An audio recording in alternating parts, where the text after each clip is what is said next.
In this video, I'm going to give you some tips to improve your throwing as a slow pitch or fast pitch softball player. Some of these tips I'll tell you if it's a little more slow pitch specific or a little more fast pitch specific, but in general, there's a lot of players that want to improve their throwing. They want to make more accurate throws, get a little more oomph on it across the diamond, from the catcher position, from the outfield. So let's talk about some of the simple things you can do as part of your overall weekly routine, warm-up routine, all that stuff to improve your throwing in softball. All right, before we get going, I want to let you know I do sell an online throwing course for both slow pitch and fast pitch. You'll find those in the description below, and they're very step-by-step with tons and tons of drills. Or if you just want a membership to grab a bunch of different drills to try, check out my YouTube membership. You'll see the join button. With my dugout membership and above, you get access to tons of my drills from my library right here on YouTube. All right, so my first tip, and this is especially for slow pitch players, but this is also for fast pitch players as well. You need to improve your throwing volume. Too much in slow pitch or in fast pitch, it's just like, hey, get warmed up. And it's like an afterthought. It's something that we're just trying to breeze through so we can get to our ground balls and fly balls or to our game in slow pitch. And look, it's not enough if you just run out there and make 14 throws to your partner and then play your game, or then just jump right into practice. You have to get sufficient volume of throwing. And yeah, sometimes you'll get that from your practice if it's in fast pitch. In slow pitch, you're not gonna get that from a game. You're gonna make like 6 throws in the game total, if that. And so now you've only made 15 throws in practice, and then you said you're warm, now you get a couple more in a game, and it just doesn't work very well. So you really have to make sure you get a decent throwing volume, and I define that as at least 30 throws. So stretch it out a little bit, take your time, do a couple throwing drills, work on your footwork, and we'll talk more about that in this video. In baseball and softball, higher levels, they're practicing 5 or 6 days every day of the week. And look, that's not applicable to every single age. So if you're 70 years old and you're playing senior slow pitch, you're probably not gonna wanna throw at that volume. But my point is that you have to condition your arm to be good at it. Just like if you're gonna run a 5K, you can't just run 1 day a week and expect to turn in a good 5K. You can't throw 15 throws in practice and warm-ups and expect that your arm doesn't feel like garbage or that your arm is gonna get any stronger. So 30 to 40 throws as a warm-up, or if you're just playing catch one day just to get your arm a workout, 40 to 70 throws is my recommendation. Number 2, invest in softballs. If you wanna throw, it's gonna be tough, especially as an adult, to always have a throwing partner. But if you have 24 balls and a big bucket or a big bag, and you can go out and throw 24 into a net or into a fence and then collect them and go back to another set of 24, that's a solid throwing workout for the day. And look, especially in slow pitch softball, it's tough to get out there and throw, especially when the season is running, because all the fields are occupied at night. So you kind of have to get out there during the day or in some weird time over the weekend. It can be a challenge, but when you have your own balls and you can be a little more self-sufficient, it can really make it easier for you to say, okay, I got an hour, let's go get some throwing in, let's go down the field and do it. So invest in yourself. Buying the balls, buying the equipment is an investment in your future. Number 3, if you want to improve your throwing in softball, you need to play better catch. If you go to a college softball game, you go to a pro baseball game, you will see some very regimented, often very play-oriented as well, versions of catch. They're not just playing catch with each other, they're working on their infield footwork, they're working on their outfield footwork. I was a former pro pitcher. I was always doing pitching drills and then pitching from my windup. Take the same attitude to your fast pitch practices, to your slow pitch warm-ups. Every time you touch a ball is a chance to get better or not. And look, I know, in slow pitch, you don't want to look like Johnny Hustle out there doing a million drills, but if you want to make your first 5 that's just like lazy playing catch throws, so be it. Make your next 10 act like you feel a ground ball. Move your feet. Do a couple like you caught a fly ball and throw it. What are people going to think about you, right? What are they going to go home and talk smack about how hard you're trying? Just move past some of that maybe initial embarrassment you might feel and make your throwing practice work for you. Good footwork is the foundation of better throwing.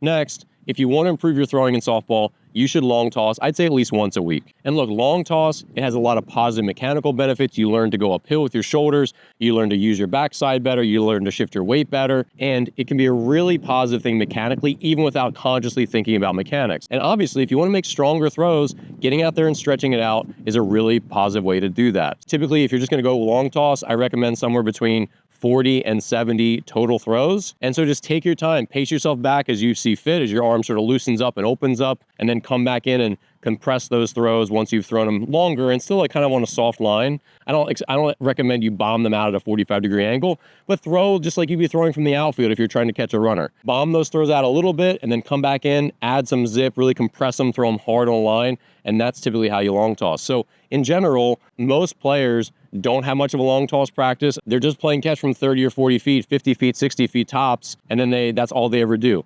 Give your arm a chance to breathe and extend and see the mechanical benefits and the arm conditioning that comes from long toss.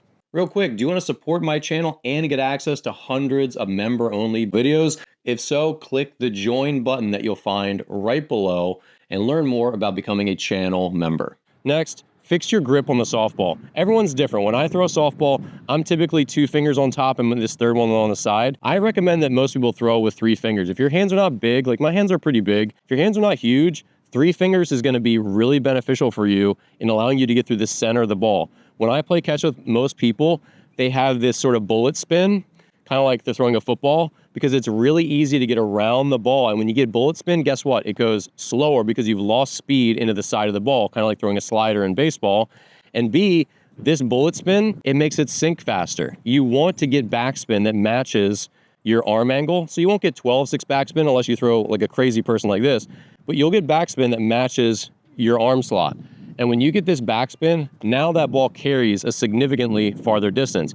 It's the same when you hit in slow pitch. When you hit, why does everyone want that flat swing? Because when you hit a ball good with backspin, it goes way farther than when you hit it with less backspin or topspin, right? So we know that backspin's important in softball, but sometimes we don't think about it when we're actually throwing a ball. So if you don't have big enough hands where you can comfortably throw with 2 fingers and this sort of assistance finger on the side, get 3 fingers on top of it. Now everything is going through the center of the ball. You're going to apply as much force as possible and you'll get better spin and less side spin, so you're not throwing sliders across the diamond. Next, let's talk about mechanics a little bit. And you can just work on this when you're playing catch, when you're getting warmed up. You don't have to make a huge mechanical overhaul, but I see a lot of players who maybe were taught the wrong way when they were young, and when they take the ball out of their glove, they go straight up to the top to throw. This is the wrong way to throw. When you separate your hands, your first move should be down, and then your shoulder blades should pull back. So really simple, when you're playing catch, just think about the little thing. How does my hands leave my glove? If they leave it like this, if they immediately start to rise, you're gonna get way less power because your arm is gonna get here before it's time to lay back. You pull back, and then as your shoulders start to rotate, that forces your arm back later and faster, and that increases your throwing velocity. So when you're playing catch, just be cognizant of this. What happens here if I'm doing this? I want to think palm down, almost like I'm cracking an egg on a skillet, palm down, and then shoulders pull back, all right? That's an important mechanical tip that you can just focus a little bit on when you're playing catch, getting ready to play a softball game or have practice. So my last and probably most important tip is, if you want to make stronger throws, especially in a game, move your feet and get them going quickly, ankle to ankle towards your target. Too often I see players, they get that ground ball or they catch that fly ball, and then it's just like right, left, they don't gain much ground, and then they make the throw and they basically stop their feet and have to start them all over again.